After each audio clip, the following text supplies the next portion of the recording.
So some months back, I was in a fairly nasty car accident in Sumatra, in northern Indonesia.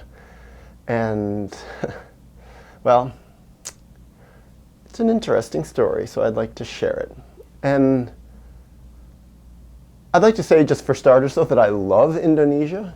I love Sumatra. I had a wonderful time there, even in spite of having had a car accident. So anyways, what was happening was I was in the northern part of Sumatra and I was hitchhiking quite a ways around the north of the country, through jungles, through all sorts of different villages and towns, cities even. Met wonderful people, lots and lots of kind people. And one problem I had when I was hitchhiking was that a lot of the cars, even motorcycles, were full. There was no way for people to even take me. So one thing that would happen a lot is I'd be hitchhiking and to my surprise a car would pull over, but I'd look and I'd be like, there's absolutely nowhere for me to fit in this car, even with my backpack. And everybody would pile out and I'd be like, what are they going to do? Where are they going to put me? On the roof? No, they weren't going to take me anywhere. They just wanted to stop and say, selfie, selfie. They didn't speak English, but they knew selfie, selfie, selfie. Everybody wanted a selfie with me. And I'm like, half a foot or a foot taller than most of the people. So I did lots of selfies. And I found that it was goodwill. Goodwill from their side toward me. Often they'd give me water or give me some candy or some treats or a little bit of fruit or something. But what I did find is that if they had space for me, they would take me again and again and again. Great experience, but exhausting, especially since there were a lot of big stretched out towns that didn't have roads with shoulders and lots of little turnoffs. And so I would have to walk through these towns because it was basically impossible to get a ride. There was nowhere for people to pull over and a lot of traffic sometimes. So I did a lot of walking. I was exhausted and I decided to give myself a hitchhiking holiday. That is a holiday from hitchhiking. And I was in Banda Aceh in the northern part of Sumatra, very northern tip of Indonesia. And I was going to go down into the jungle. I wanted to go to this place where supposedly you could see wild orangutans. Orangutans that have really had no contact with people or very little. I mean, they've seen them from the trees. The orangutans could see us, but they had never been fed or anything like that. And so I was going to see if I could get down there. I decided hitchhiking is going to be a little too exhausting. So I rented a spot. I paid for a ticket in a minivan, a local transport minivan. It was going to be overnight, all local people, not expensive at all. And while riding overnight, well, actually it happened early in the morning, left at like 9 o'clock at night, 7 o'clock in the morning, way out in the middle of nowhere on the edge of the jungle, the driver fell asleep at the wheel. And, well, I was lucky because I was in a side seat that would allow me to put my legs out because I was so much taller than everyone. They couldn't easily fit me into the little seat, so they put me on a side seat. And the problem with the side seat was that every time the guy would make turns, because there was a lot of curves in the road, I would fall off my seat while I was trying to sleep. So I strapped myself into a seatbelt. I was the only one that had a seatbelt on. And the result of that, oh gosh, suddenly I realized I'm not even recording. I am.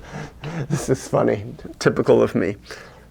And so, had my seatbelt on, strapped myself in, and the result of that is that when he fell asleep at the wheel and went off the road and smashed us into a sort of a hill, a vegetation-covered hill, unlike everyone else in the van, did not go flying forward because I was the only one with my seatbelt on. I slammed against the seatbelt, and it broke 2 of my ribs. It was awful. The other thing was, it was just as I was waking up, and we were going down a hill, and I was like, I'm waking up, and I actually had my glasses in a shirt pocket. I put them on, and I was like, oh, the sun's coming up. Been asleep for a few hours, and I saw there was a curve in the road, and I thought, this is a tight curve. That driver's going kind of fast, but I was just waking up, and I looked at him like, he's definitely going fast. He's definitely going. And then suddenly, we just kept going. He didn't stop. And it happened so fast. Boom, boom, and suddenly, just instantly, massive G-force. People were thrown forward, luggage and bags were thrown forward. I had my little mini guitar between my legs. I was sleeping with it that way, and it actually got kind of broken. I was able to glue it back together later with some crazy glue that I had. But my pants ripped. I'm like, how did that happen? It's like ripped in a couple of places. My t-shirt ripped. I'm like, how does my t-shirt rip? I had some cuts on my arm. I don't know how those even happened, because the only thing that I hit against was the seatbelt as far as I knew.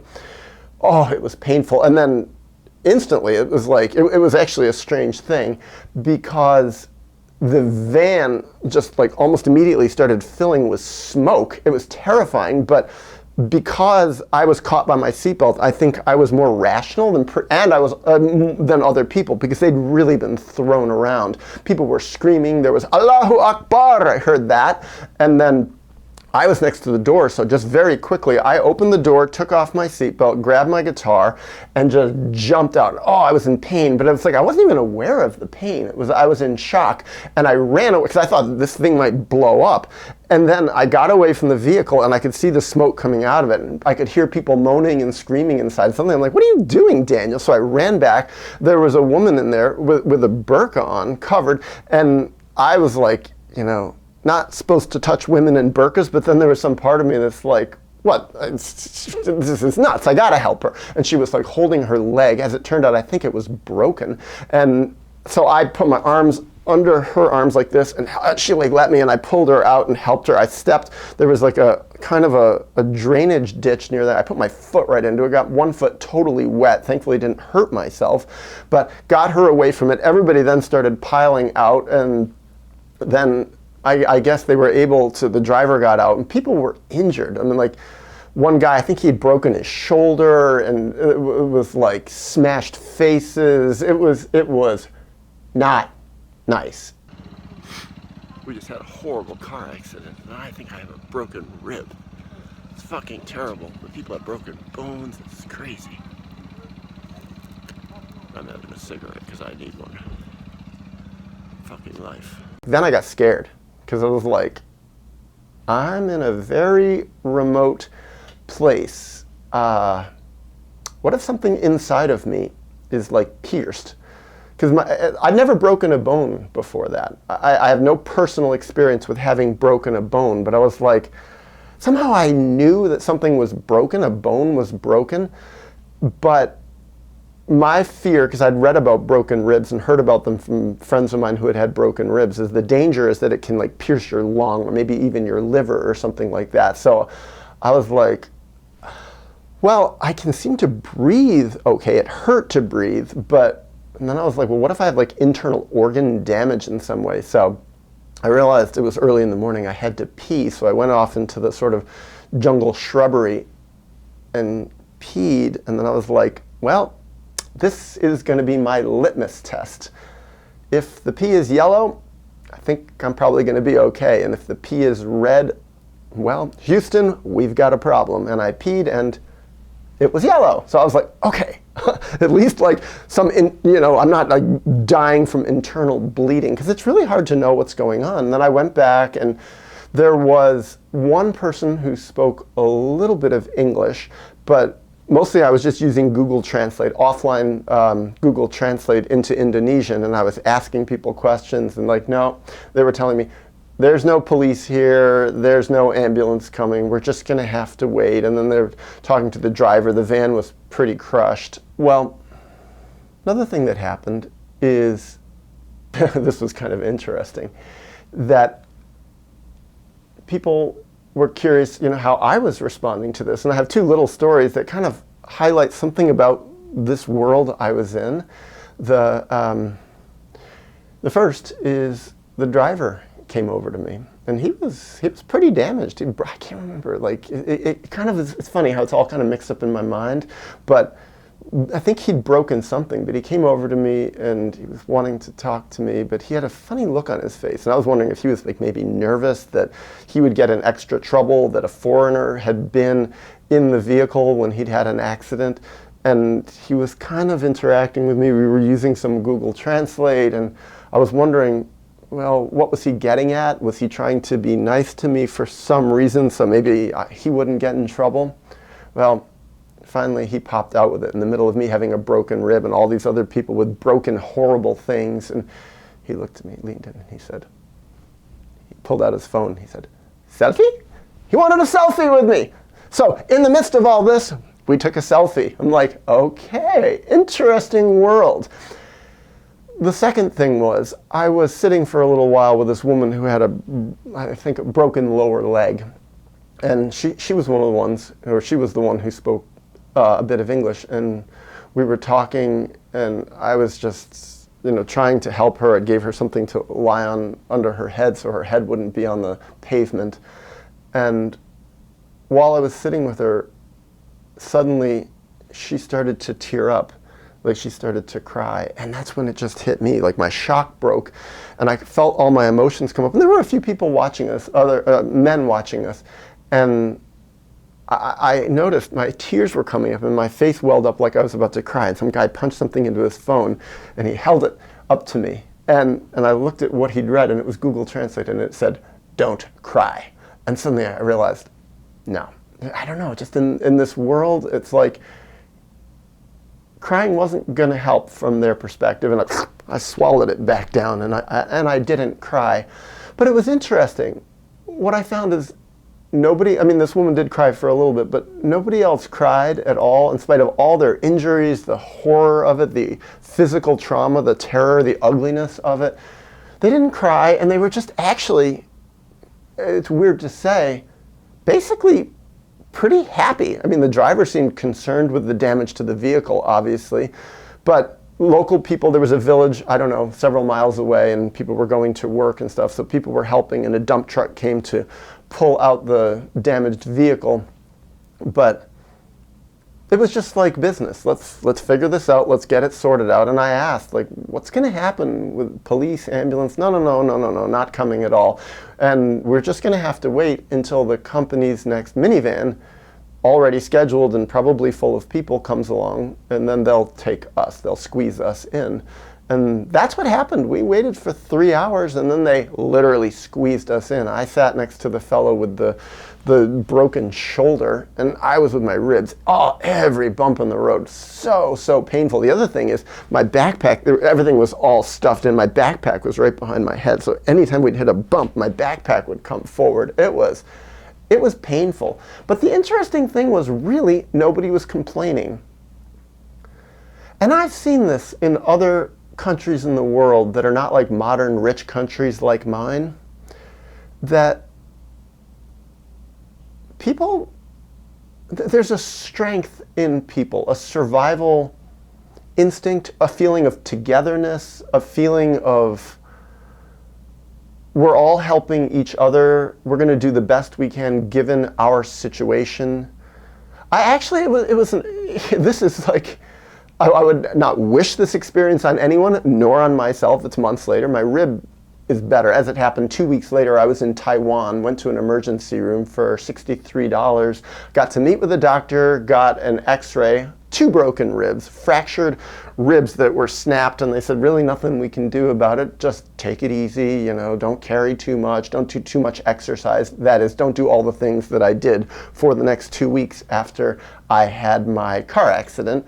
I actually did end up going into the jungle, did a lot of hiking, just had to really go very slow, and had to have someone help me put my backpack on, because I just couldn't put my backpack on, all the torquing of my body. Did get to see wild orangutans, pretty amazing, did a lot of camping, and had a lot of fun, and it was just kind of painful, but I don't know. I would say this is the crazy part, and I'm not being a Pollyanna here. Oh, what a lovely experience. I'm so grateful for my horrible experience. It wasn't that. But what I was grateful for was to see how people reacted, to see from the inside how people reacted in this awful experience, how people really were loving and helpful and caring with each other. Nobody criticized the driver, nobody chewed him out, there was no screaming, no road rage. It was actually like very friendly. And it's like everybody was sharing everything. It was like in this kind of traumatic experience, somehow it's like we became a little community. And there was a loveliness to it. And I really feel like people really did care about me. Yes, don't cry. That's not going to... And I think if I had cried, for all I know, everyone else would have started crying too. And maybe that like wouldn't have helped, which is an interesting thought, because it was like,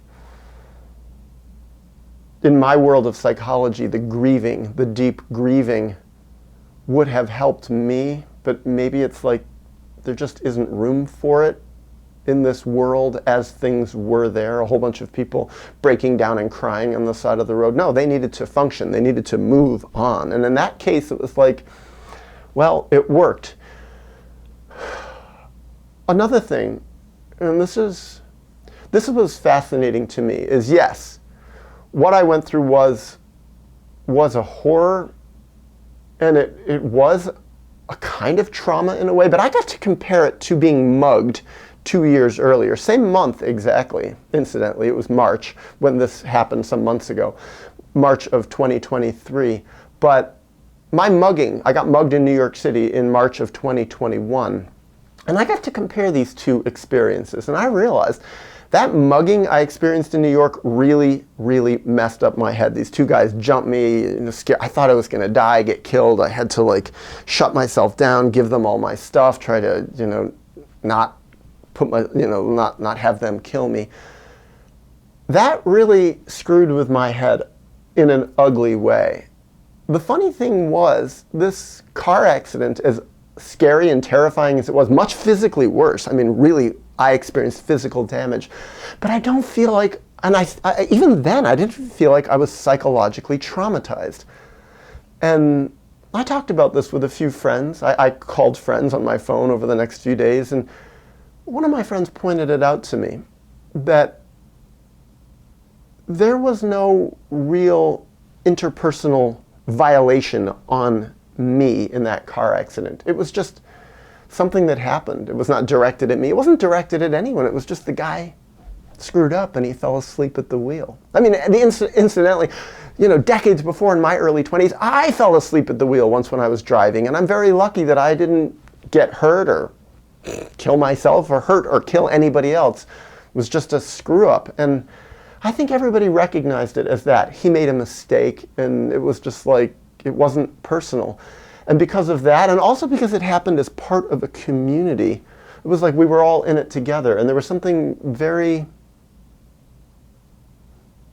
untraumatizing about it, nurturing about being a part of that community. Actually, of my whole experience in Indonesia, and my whole experience in Southeast Asia on that trip, and Eastern Asia, I never felt so part of a group, ever, as I did on that day of the car accident. And I think that really mitigated my feelings of psychological trauma, whereas when I was mugged by these two guys, it was an interpersonal violation that was purposefully, even evilly, directed at me. And I had to go through it alone. And I felt powerless and helpless all alone. With this group of people, this accident, I wasn't alone. And it really made a big difference to me. Actually, people were laughing, people were friendly about it. It was kind of amazing how human kindness really came out and really gave me some insight into the lives of people who go through a lot of really rough stuff. I mean, I think of the stories I heard, especially after that, when I was really attuned to it. People telling me stories of their children dying because they ate this wrong food, or children dying for no known reason, just get a fever and there's no doctor, no hospital. They just die.